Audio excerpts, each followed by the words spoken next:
Selamat malam, Assalamualaikum warahmatullahi wabarakatuh. Pada kesempatan kali ini saya akan melanjutkan pembahasan ya untuk mata kuliah metode perencanaan program, di mana kita sudah masuk di pertemuan 6 dan di pertemuan 6 ini akan membahas array ya. Untuk objektifnya, yang pertama untuk memperkenalkan array dan penggunaan array, yang kedua untuk mengembangkan algoritma pseudocode untuk operasi umum pada array, dan yang terakhir untuk mengilustrasikan manipulasi array 1 dan 2 dimensi. Kemudian yang pembahasannya ada 6 pembahasan. Yang pertama pemrosesan array, yang kedua inisialisasi elemen array, yang ketiga mencari array, yang keempat menuliskan isi array, yang kelima contoh pemrograman menggunakan array, dan yang terakhir array 2 dimensi. Nah, untuk array sendiri adalah suatu alat ya, salah satu alat pemrograman yang paling kuat. Array menyediakan programmer dengan cara mengatur kumpulan item data homogen, yaitu item yang memiliki tipe yang sama dan panjang yang sama ke dalam struktur data tunggal. Jadi syaratnya itu datanya itu harus sama, misalkan tipe datanya integer ya, kemudian panjang datanya misalkan juga harus sama, harus di set ya, misalkan 20, tapi yang sudah pernah teman-teman pelajari di mata kuliah sebelumnya yaitu dasar pemrograman ya, teman-teman sudah belajar list ya, dimana array di dasar pemrograman atau dalam bahasa pemrograman Python itu tidak membutuhkan panjang yang sama ya, jadi datanya itu bebas, tidak ditentukan ya, kecuali kalau misalkan teman-teman melihat contoh-contoh array di bahasa pemrograman yang lainnya, itu harus tipe datanya harus sama ya. Yang pertama memang harus sama, dan yang kedua itu panjang yang sama, misalkan ada 30, jadi data tersebut tidak boleh melebihi 30 karakter seperti itu. Nah, kemudian array adalah struktur data yang terdiri dari sejumlah variabel yang semuanya memiliki tipe data yang sama.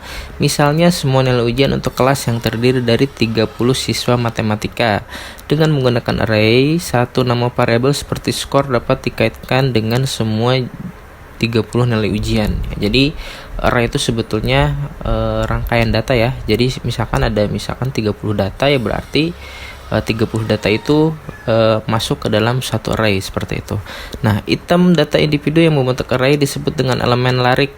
Elemen dalam array dibedakan satu sama lain dengan menggunakan indeks atau subscript, diapit dalam tanda kurung mengikuti nama arraynya. Misalkan nama arraynya score ya, untuk indeksnya itu yang ketiga. Jika misalkan yang ditampilkan indeks yang ketiga itu, maka akan muncul ya seperti itu, indeks yang ketiga, berarti inputan yang ketiga seperti itu. Nah, jika di pemrograman lain itu indeks mungkin dimulai dari 1 ya teman-teman ya. Untuk di dasar pemrograman seperti yang teman-teman pernah pelajari itu, indeks dalam Python itu diawali dari angka 0 ya, indeks pertama itu 0 ya, dan seterusnya. Kemudian subscript menunjukkan posisi elemen dalam array. Skor 3 mengacu pada skor ujian ketiga atau elemen ketiga dari skor array.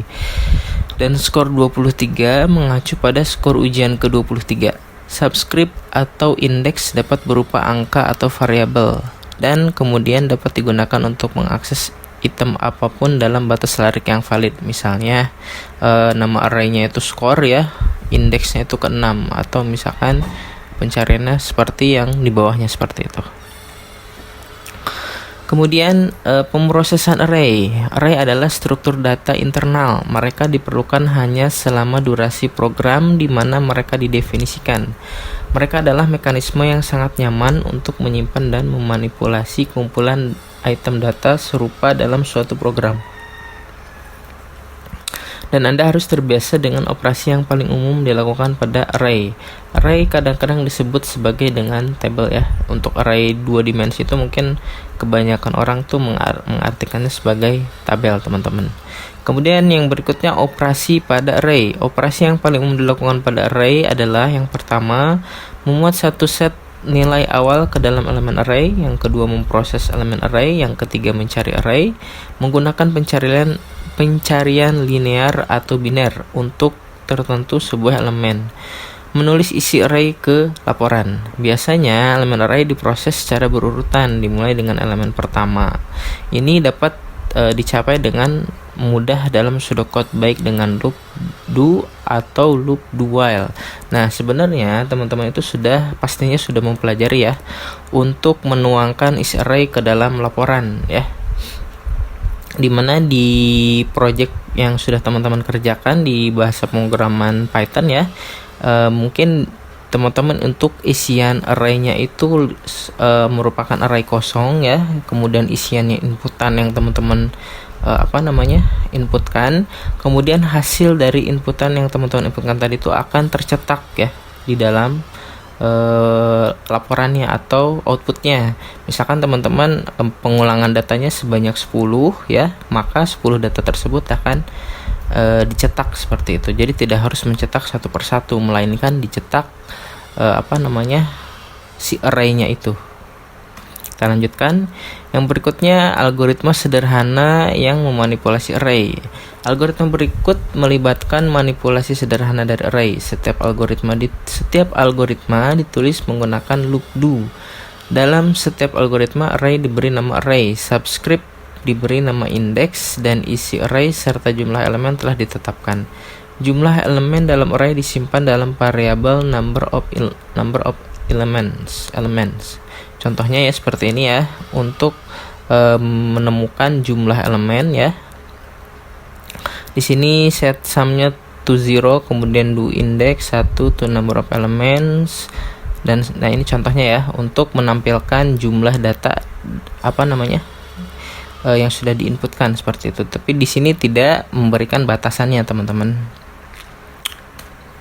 Kita lanjutkan, inisialisasi elemen array. Dalam contoh ini, elemen array dicari untuk menentukan elemen mana yang terbesar. Algoritma dimulai dengan menempatkan elemen pertama dari array ke dalam variabel terbesar elemen. Dan kemudian melihat elemen lain dari array untuk melihat apakah ada nilai yang lebih besar. Nilai terbesar kemudian akan dicetak.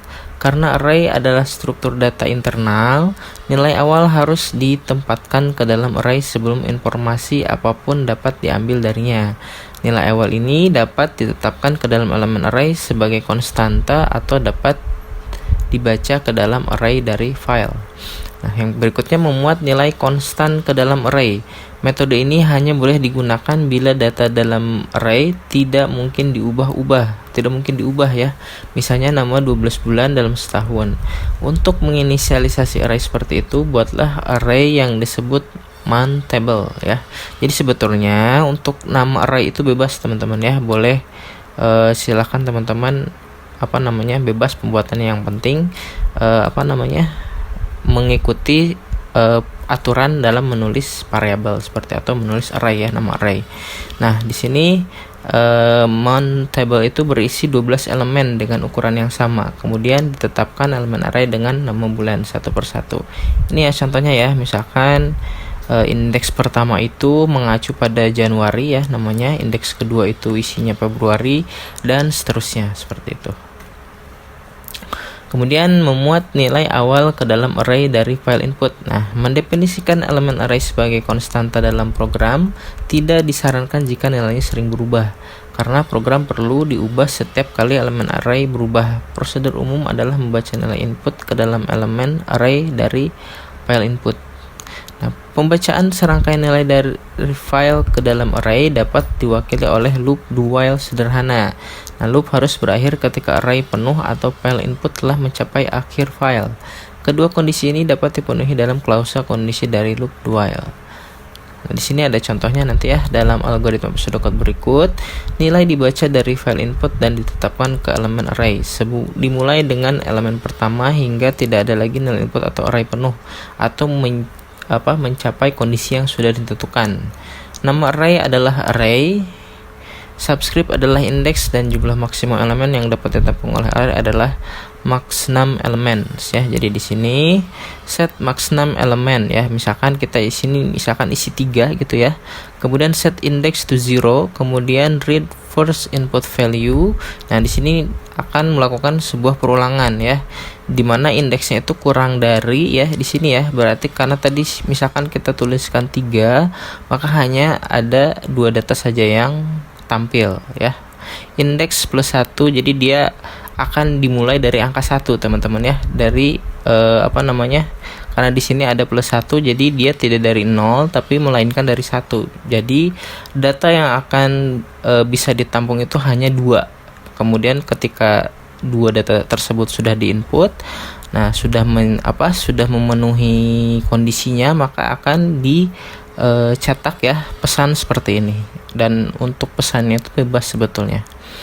Perhatikan bahwa pemrosesan akan berhenti ketika file input telah mencapai IOF atau array penuh ya di sini ya. Jadi ketika kondisinya sudah terpenuhi, maka dia perulangannya akan terhenti seperti itu ya, dan dia akan mengindekskan dan merekap datanya seperti itu ya. Jadi indeks 1 misalkan tadi apa, indeks 2 itu apa, seperti itu.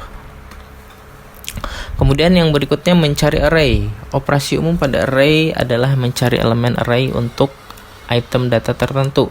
Alasan untuk mencari array mungkin diantaranya seperti berikut ya. Yang pertama, untuk mengedit nilai input, yaitu untuk memeriksa apakah nilainya adalah elemen yang valid dari sebuah array. Yang kedua, untuk mengambil informasi ya, seperti yang dicontohkan tadi, misalkan kita ingin mengetahui indeks kesekian itu apa gitu ya. Berikutnya, untuk mengambil informasi dari elemen terkait dalam baris berpasangan. Nah, sebuah array dapat dicari baik menggunakan pencarian linear ataupun pencarian biner ya. Nah, untuk pencarian linear itu merupakan sebuah teknik pencarian data dengan menelusuri semua data satu persatu. Apabila ditemukan kecocokan data, maka program akan mengambil output. Jika tidak, pencarian akan terus berlanjut hingga akhir dari array tersebut ya. Jadi kalau misalkan menemukan kecocokan, maka ditampilkan outputnya. Tapi kalau misalkan tidak, pencarian akan terus berlanjut hingga akhir dari array tersebut ya. Jadi tidak akan muncul output apapun seperti itu. Kemudian yang kedua, pencarian biner merupakan sebuah teknik pencarian data dengan cara berulang kali membagi separuh dari jumlah data yang dicari sehingga memperkecil lokasi pencarian menjadi satu data. Nah, dengan teknik ini kita akan membuang setengah dari jumlah data. Apabila ditemukan kecocokan data, maka program akan mengembalikan output. Jika tidak, pencarian akan terus berlanjut hingga akhir dari pembagian jumlah data tersebut ya. Jadi mungkin untuk pencarian biner itu diterapkan jika datanya itu banyak sekali seperti itu ya. Jadi untuk untuk mengikis waktu ya, untuk mempercepat pencarian datanya seperti itu. Nah, kemudian berikutnya menuliskan isi array. Elemen array dapat digunakan sebagai akumulator data untuk ditulis ke laporan. Menuliskan isi array melibatkan mulai dengan elemen pertama dari array dan berlanjut sampai semua elemen telah ditulis. Tadi ya yang sudah saya jelaskan, misalkan kita membatasi perulangannya misalkan untuk 5 perulangan ya, maka data yang akan dicetak itu adalah 5 data yang sudah diinputkan oleh user seperti itu. Nah, di sini kemudian ada contoh pemrograman menggunakan array. Rancang program yang akan meminta dan menerima 18 nilai ujian dari tes matematika, menghitung rata-rata kelas dan menampilkan semua skor dan skor rata-rata ke layar skor. Di sini ada defining diagramnya. Yang pertama inputnya itu 18 nilai ujian ya. Kemudian di sini prosesnya, yang pertama from for scores, kemudian get score, calculate average score, display score, dan display average score. Jadi dia akan menerima 18 inputan terlebih dahulu ya, kemudian dirata-ratakan, kemudian skor rata-ratanya akan ditampilkan seperti itu. Kemudian yang berikutnya adalah control structures require. 1. Array untuk menyimpan nilai ujian atau skor. Yang kedua, indeks untuk mengidentifikasi setiap elemen dalam array. Tadi ada 18, berarti indeksnya ada 18 ya. Kemudian lakukan dulu untuk menerima skor. Jadi memang harus dilakukan perulangan. Jadi untuk menggabungkan 18 data tersebut menjadi suatu array ya dengan perulangan. Kemudian dulu plan untuk melakukan skor ke layar. Solusi algoritmanya seperti ini. Yang pertama proses ini nama ininya ya. Kemudian set total score to 0. Kemudian yang pertama kita set dulu total skornya menjadi 0, kemudian do index 1 to 18 ya. Jadi dia tuh akan indeksnya itu 1 sampai 18. Kemudian di sini untuk mendapatkan skornya ya, kemudian total skor plus skor indeks ya. Kemudian di sini akan dibagi, total skornya itu dibagi 18 karena di sini untuk menampilkan nilai rata-rata per kelas. Jadi 18 nilai tersebut diambil kemudian dibagi 18, maka muncul nilai rata-rata untuk kelas tersebut. Ya, seperti itu ya untuk programnya. Nah, kemudian ini materi yang terakhir ada array 2 dimensi. Nah, dalam beberapa aplikasi bisnis, misalnya ada kebutuhan untuk array multidimensi, di mana 2 atau lebih subscript diperlukan untuk menemukan elemen dalam array. Array 2 dimensi dimuat dalam kolom dan urutan baris. Semua kolom untuk baris 1 dimuat sebelum pindah ke baris 2 dan memuat kolom untuk baris itu, dan seterusnya. Pembacaan serangkaian nilai dari file ke dalam array 2 dimensi dapat diwakili oleh loop do atau loop do while. Ini ada contohnya ya. Misalkan kita set max number elemennya pada 6 ya, kemudian set row indexnya kepada 0 ya, indeks barisnya ya.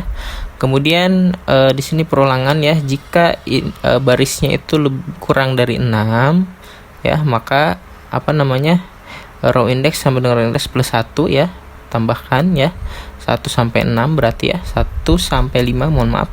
Kemudian do kolom 1 sampai 4. Nah, ini untuk variabel biaya pengiriman ya, biaya pengiriman, row index, row kolom. Nah, jadi untuk hasilnya mungkin seperti ini ya. Nanti hasilnya itu seperti ini teman-teman. Karena tadi row indexnya itu kurang dari 6 ya. Jadi di sini nanti akan muncul datanya itu ketika selesai itu seperti ini teman-teman ya. Kurang lebih gambarannya seperti ini. Jadi untuk array 2 dimensi itu perlu teman-teman pahami ada baris dan kolom. Ini baris ya.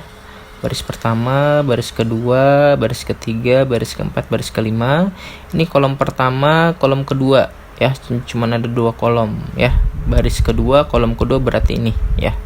Baris keempat, kolom pertama yaitu ini ya, seperti itu. Oke, mungkin itu saja yang bisa saya sampaikan.